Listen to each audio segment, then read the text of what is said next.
Hey guys, it's Charles from Tech Always, and today I'm going to be reviewing the Gigabyte AMD RX 460. So let's get right into it. Starting off with a quick unboxing, you'll see the packaging is very simple. As soon as you open the box, you see the GPU front and center in an anti-static bag surrounded by high quality soft styrofoam. When you remove the card, you'll see a little hole that you can use to lift up and reveal the only other item in the box, which is a very outdated quick start guide. Seriously, they tell you to install your drivers off the included CD, which there isn't.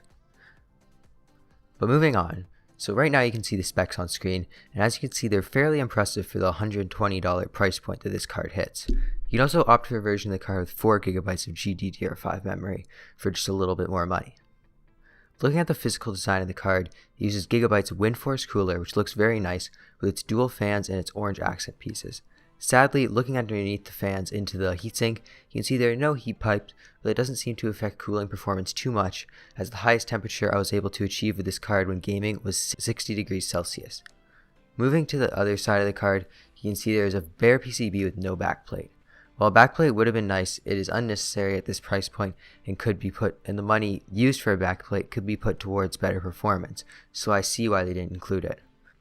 Also, if you look at the PCB, you can see the cooler extends beyond it, leaving possibilities of an even smaller card for ITX cases. Not to say this card isn't very small though, as it's only 7 3/4 inches long.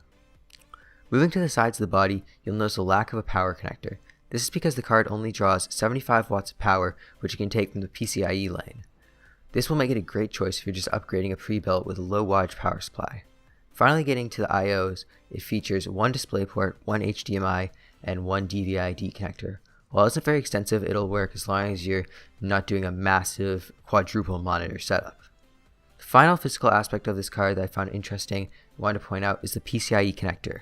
If you look closely, you can see it only has pins on half of it. This means it isn't utilizing the full slot, but it probably won't affect performance if they chose to do this, as it wouldn't save very much money. Now that we've gone over the card physically, let's get into the benchmarks. So, my test system specs are up on the screen right now with its overclocked 4690K, 16GB of HyperX DDR3 RAM, and of course the RX 460. I'm going to start the benchmarks off with a sound test. While I don't have professional equipment to measure decibel levels, I'm going to use my Blue Snowball to record sound from 8 inches away, so here are the results. Starting off at idle, you're going to take a listen. As you can see, the fans don't actually spin up, making the GPU completely silent under light loads. And now here's the GPU under stress. As you can tell, it's also still very quiet, which is extremely nice. Now that we're done with the sound benchmarks, let's get into the gaming.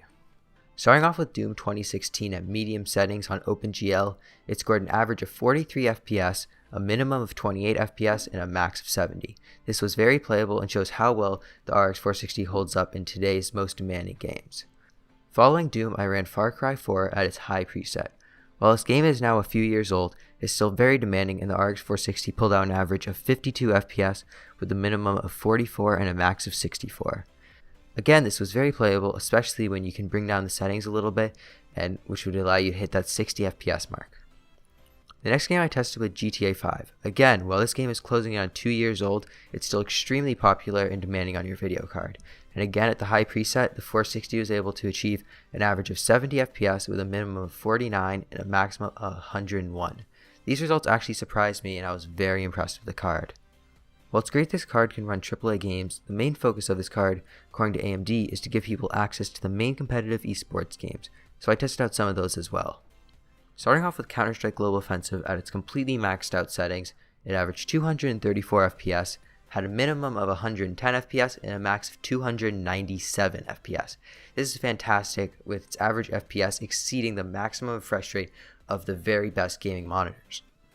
Continuing on, I tested Dota 2, one of the most popular MOBAs currently available, and it achieved an average of 104 FPS at max settings and a minimum of 89 with a max of 119.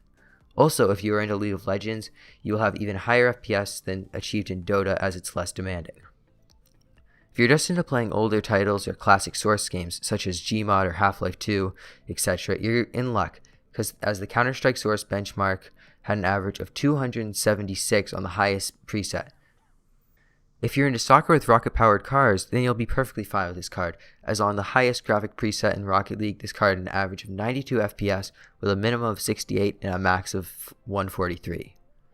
Finishing off our benchmarks is the extremely popular team-based FPS Overwatch. At medium settings, this game had an average of 68 FPS with a minimum of 43 and a max of 72, which is extremely playable and you can still be very competitive with these frames. So overall, I would definitely recommend this GPU if you're just looking for a cheap upgrade or just getting into PC gaming, as it can run all the major esports titles at very high settings and most AAA games at medium to high settings, which is very great for a $120 GPU. So yes, I would definitely recommend the Gigabyte RX 460. If you like this video, be sure to like and subscribe, and I'll see you guys in the next one. Bye.